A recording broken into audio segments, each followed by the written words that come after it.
Hello friends, நீ நான் காதல் என்ற எபிசோடில் என்ன நடக்கலாம் அப்படிங்கிறத பற்றி பார்க்கலாம். இன்றைக்கான எபிசோட் குழப்பமான எமோஷனல் எபிசோட் அப்படின்னே சொல்லலாம். ராகவ் மதுவை பார்த்ததுமே ரொம்ப எமோஷனல் ஆகி மதுக்கிட்ட போய் பேசுகிறாங்க. அதுக்கப்புறம் மது அங்கேருந்து கிளம்புறாங்க. அபி போய் மதுவோட கையை பிடிச்சி நீங்கள் எங்கேயும் போகக்கூடாது, இனிமேல் எங்கள் கூட தான் இருக்கணும், அதுக்காக தான் உங்களை கூட்டிகிட்டு வந்தேன் அப்படிங்கிற மாதிரி சொல்கிறாங்க. எல்லாரும் பார்த்தா அபிகிட்ட வேணாம் மது போகட்டும் அப்படிங்கிற மாதிரி சொன்னாலும் இப்போ பார்த்தோம் அப்படின்னா மது இதே வீட்டில் இங்கேயே இருக்கட்டும் அப்படிங்கிற மாதிரி அபி சொல்லிடுறாங்க. ராகவ் ஒன்றுமே பேசாமல் அங்கேருந்து கிளம்பி போயிடுறாங்க.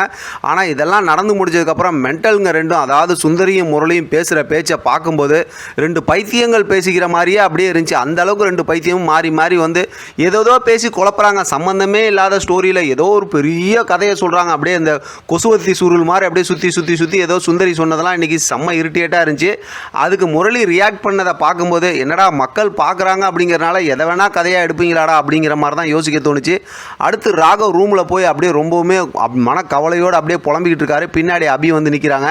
எவ்வளோ ஸ்மார்ட்டாக நடந்துக்கிற அபி வந்து இன்றைக்கி நடந்துக்கிட்டதெல்லாம் பார்க்கும்போது அப்படியே செம்ம இரிட்டேட்டாக இருக்குது. இந்த மாதிரிலாம் எவ்வளோ பெரிய அறிவாளியாக இருந்தாலும் ஒரு சில நேரத்தில் இந்த அளவுக்குலாம் நடந்துக்குவாங்களா அப்படிங்கிற மாதிரி தான் இருந்துச்சு. ராகவை பேசவே விடல. அபியே எல்லாம் பேசி அவங்களே ஒரு முடிவு எடுத்து அவங்களே வந்து ப்ளேம் பண்ணிட்டு போயிடுறாங்க. அப்படியே வந்து ராகவ் வந்து அப்படியே வந்து ரொம்ப கவலைப்பட வச்சுட்டு போயிடுறாங்க. ராகவ் அப்படியே யோசிக்கிறாங்க. இப்போ அனு பார்த்தோம் அப்படின்னா ஆகாஷ்கிட்ட சொல்லி இந்த விஷயத்தை அழுகுறாங்க. அப்புறம் அம்மா கிட்ட அப்பா கிட்ட சொல்லி இந்த விஷயம் சம்மந்தமாக பேசணும் அப்படிங்கிற மாதிரி ஆகாஷும் சொல்கிறாரு. அதோட பார்த்தோம் அப்படின்னா இன்றைக்கான எபிசோட் முடிச்சிருக்காங்க.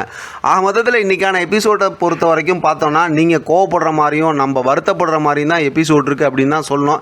யதார்த்தத்தில் சொல்லணும்னா இவங்கள்ட்ட கதை எதுவும் இல்லையா, இல்லை ஏதோ கதையை வச்சு கொஞ்சம் அப்படியே ஸ்கிப் பண்ணி ஓட்டணுங்கிற மாதிரி இப்படி கொண்டு போகிறாங்களா அப்படிங்கிற மாதிரிலாம் யோசிக்க தோணுது.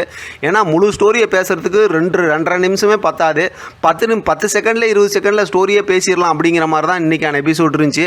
அது மட்டும் இல்லாமல் அபி வந்து இவ்வளோ அழகாக புரிஞ்சுக்கிறாங்க. ராகவை பற்றி பேசுகிறாங்க. ராகவ் கூட ஆர்ட் ஷூட்டில் இன்னொருத்தவங்க நடிக்கிறதே ஒத்துக்கல.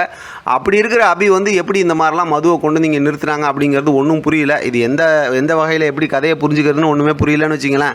சரி, இப்போ கதைக்கு வருவோம். அடுத்து தெலுங்கு வெர்ஷன்லேருந்து தமிழில் டிஃப்ரெண்ட்டாக கொண்டு போகிறாங்க இல்லையா. இந்த ஸ்டோரி வந்து என்ன பண்ணுவாங்க அப்படின்னு பார்த்தோம் அப்படின்னா நம்ம ஏற்கனவே எதிர்பார்த்த மாதிரி தான். இதை வச்சு பார்த்தா மென்டல் குரூப்லாம் பயங்கரமாக கேம் விளையாடுவாங்க. இது வந்து ஒரு எமோஷனல் ஃபீலிங்காக அந்த ஸ்டோரி அடுத்து கொண்டு போவாங்க. வெயிட் பண்ணி பார்க்கலாம் எப்படி ஸ்டோரியை கொண்டு போகிறாங்க. இது சம்மந்தமாக ஒரு ப்ரோமோ வந்துச்சுன்னா அடுத்து என்ன மூவ் பண்ணுறாங்க அப்படிங்கிறத தெளிவாக புரிஞ்சுக்கிட்டு அது சம்மந்தமாக கரெக்டான ரிவ்யூ நம்ம பேசலாம். இதை பற்றின உங்களோட கருத்து கமெண்ட் பாக்ஸில் தெரியப்படுத்துங்க. தொடர்ந்து ஆதரவு கொடுங்க. தேங்க்யூ ஃப்ரெண்ட், தேங்க்ஸ் ஃபார் வாட்சிங்.